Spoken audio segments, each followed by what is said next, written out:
At a key point in Paul's letter to the Romans, after Paul has been wrestling with the Jewish rejection of Jesus, Paul tells his largely Gentile audience in Romans 11 that the Jews have not fallen so far as to be beyond recovery.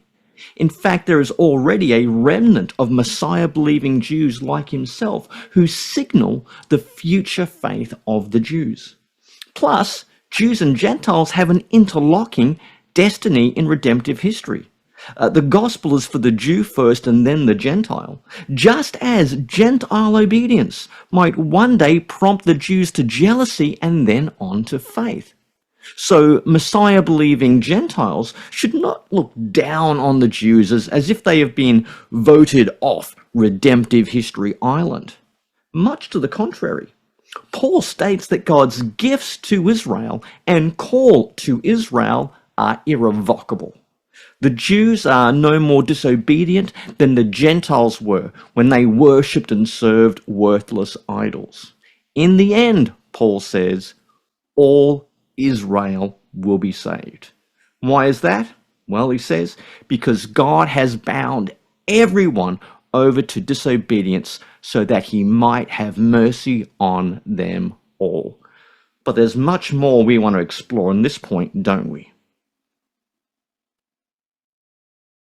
In the context of Romans 11, verses 25 to 32, Paul argues that Israel's hardening is only temporary until the full number of Gentiles enter into God's grace. This temporary hardening is not a sign of permanent rejection, but a part of a divine plan that unfolds over time. The inclusion of the Gentiles is a significant milestone in this plan, showing the expansive reach of God's grace, a grace which will encompass the Jewish people in the end. This promise is rooted in the ancient scriptures and reflects God's unwavering commitment to his people.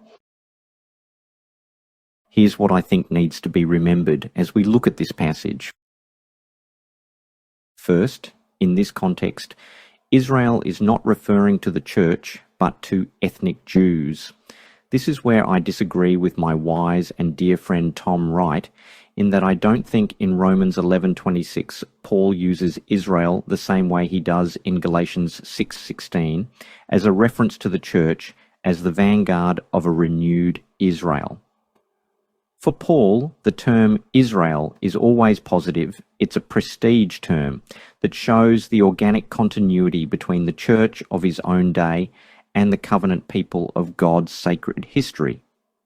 While Israel can find contemporary expression in the Messiah-believing community, it primarily encompasses ethnic Jews who share in this Israelite heritage with its covenants, worship, the promises given to the patriarchs, and it is from their lineage, from their very flesh, that the Messiah is descended. Israel in this context refers to Jews who for the time being do not believe in Jesus and are sadly cut off from God's mercy because of their disobedience. Second, while Paul does not say that every individual Jew will necessarily be saved in the end, he remains hopeful there will be a future reconciliation when the remnant of believing Jews, that is, Jewish Messiah believers like himself, will be joined with the elect from the rest of Israel, including unbelieving Jews. In other words, when the remnant, that is, Jewish Messiah believers and the rest of the Jews are united in faith in Jesus, then all Israel will be saved. Third, when will this salvation happen? That too is a complex matter. To begin with, Paul clearly knows that Jews like himself have come to faith. Indeed, he seems to assume the necessity of a continued preaching mission to Israel in Romans 10. So we can think that the salvation of Israel will either happen over the course of the church's missionary activity or else accompany the return of Jesus ahead of the consummation of all things. Hey, thanks for watching this video on All Israel Will Be Saved, and Romans 11:26.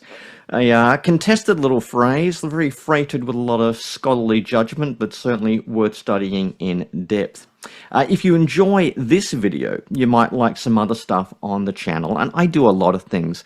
I do things on early Christology, church history, political theology, Anglicanism, the church, and gender. There's a lot of stuff there. There's something for everyone. So subscribe, like, leave a comment or question, or just have a browse around the channel and see what you find. Otherwise, I look forward to seeing you for the next episode whenever it drops. Until then, take care, and I'll see you somewhere around the channel.